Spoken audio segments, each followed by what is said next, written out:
We have an NHL trade to discuss. The Preds and the Kings have completed a deal. We'll discuss those details coming up next.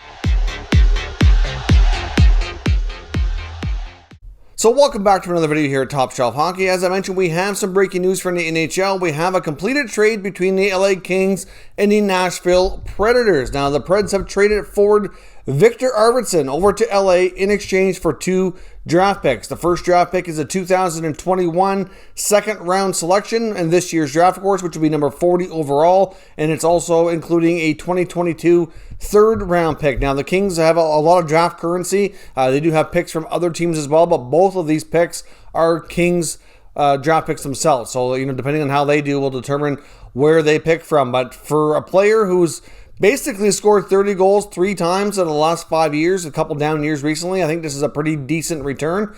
Victor Arvidsson is a player that we've talked about in some of our trade rumor videos over the past couple of weeks, is a name that has surfaced. I know a lot of people were not really sure what direction the Preds and David Poile would go in after having a really good second half of the season, only to end up losing in the first round of the playoffs.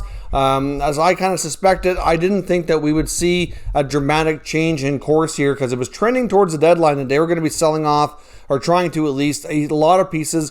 A lot of players' names were mentioned, including Arvidsson and Ekholm, and even Phillips Forsberg's names was out there. We've heard rumblings that, obviously tougher to trade, but if for the right deal, if it came along, they would move Johansson or Duchesne as well. One thing that David Poile has done extremely well in Nashville is not giving out anything in the way of no move clauses or no trades. Like, that's very, very limited on that roster. So majority of his players he can trade without getting any kind of consent or having them waive, which is really smart on his part.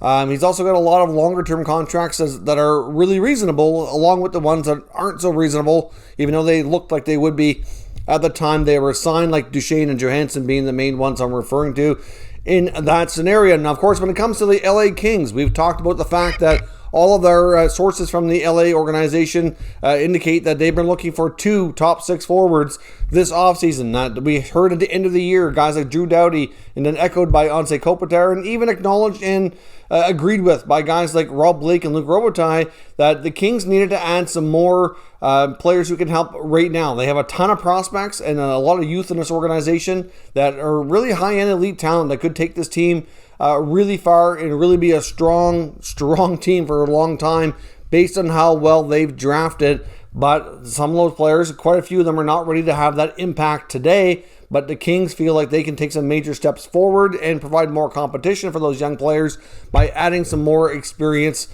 guys like Arvidsson who can help right now. And I know that was something that they were a big focus on. So there's the big question a lot of people were asking on social media, even though this trade's barely an hour old as I record this video, is does that mean that the LA Kings are out on Jack Eichel? And the answer is absolutely not. We know they want 2 top 6 forwards. They didn't have to spend a lot to get this.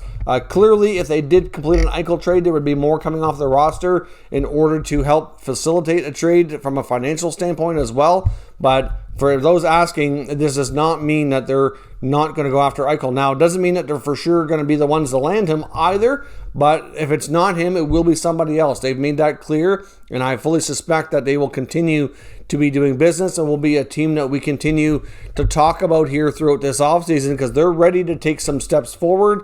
We have the expansion draft to look forward to as well, which are going to be implications on all teams. So clearly this helps out Nashville a little bit when it comes to deciding who they're going to protect and who they're not. I do expect more deals out of the Predators organization, although a guy that apparently is leaning towards staying and extending an extension is defenseman Matthias Ekholm. Even though he was the prime target and right at the top of most trade bait boards leading into the deadline, most insiders are now saying that it's believed that they will keep him and get him re-signed, but I wouldn't rule out other members of that blue line, even youngster Dante Fabro, who found himself as a healthy scratch during the playoffs. I mean, I know there was even mention of maybe Ryan Ellis getting traded. I don't think Yossi's going anywheres.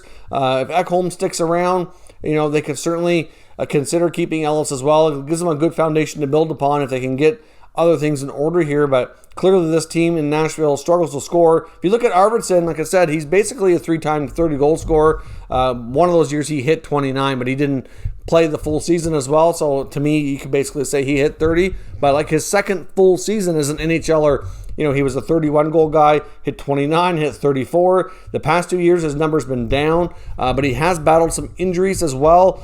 I know I've seen some people say that the last couple of years, due to the injuries, and it's had more of an impact on him, and he hasn't been quite the same player. And that very well could be true, obviously over time. As you get older, more wear and tear, and it certainly does have an impact on your ability to be that impact player and to score at a higher level. I mean, we had 2 years ago, he had 15 goals. And this year he had 10, but of course they were not full 82-game seasons in either capacity. So you progress those out, he probably would have been closer to 20-goal scorer on each end, 15 to 20, which is certainly down from 30. He's only 28 though. So to me, I think this is a good area for him to go, where he can possibly bounce back and find that scoring stride yet again. Like, he's young enough that he can do it.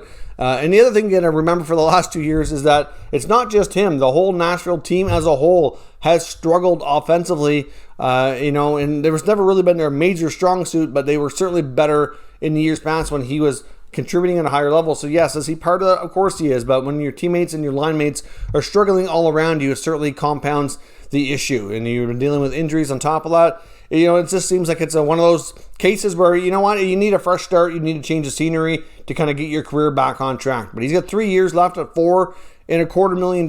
If he can be even a 20 to 25 goal guy for the Kings, then that contract is going to be well worth it. So to me, this is a solid pickup for LA, only giving up 2 draft picks. They don't dip into their deep prospect pool to make it happen. I would think that the next trade we see from LA, though, could be something more significant. If it's not Eichel, it could still be another player that you might be able to get even bigger impact on than Victor Arvidsson.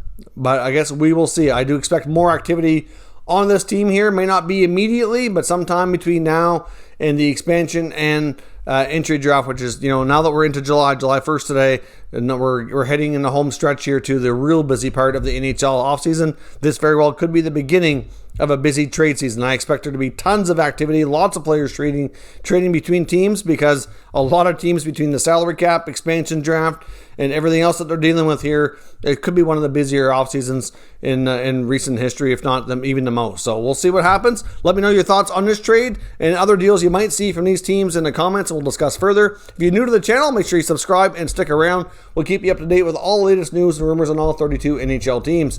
Thank you very much for watching, and I will catch you next time.